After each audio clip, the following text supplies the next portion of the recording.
YouTube, my name is Patrick Wilcox, and I have some words that I would like to share with all mankind of a great hypocrisy I see across the planet.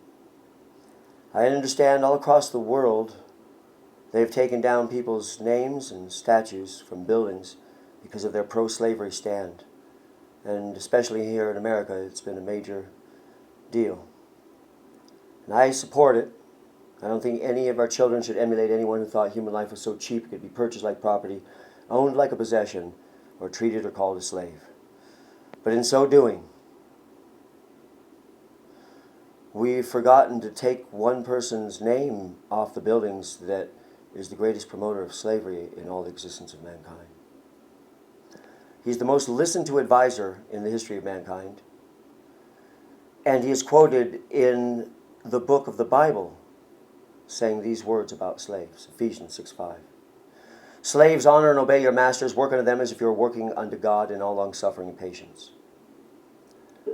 Now, when one group of people is commanded to work as hard for their boss as they do for God, then that group of people is going to be inspired to work harder than any other group of people by the very nature of proving that their God is superior. It's impossible to not see how that blesses the hand of the slave owner to say those words.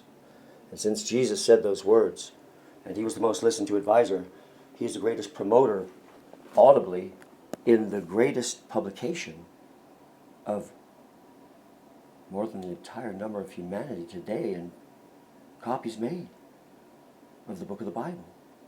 There is no chance he's not the greatest promoter of slavery. Now, on top of that, right now, every Christian in church, if you ask them, do you agree to these words? You have been bought with a price and you are not your own. Yes, I agree to those words. Those are in the Bible. Do you agree to the words that you are slaves of Christ?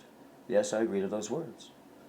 Well then, with those words and with the words that Jesus spoke about real slaves, not the slaves people pretend that they're not going to be in the connotation he's using it towards his Christian followers.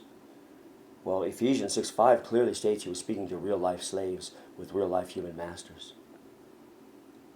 So take his name down, take his statue down, or Jesus will find you a hypocrite on Judgment Day for not doing so.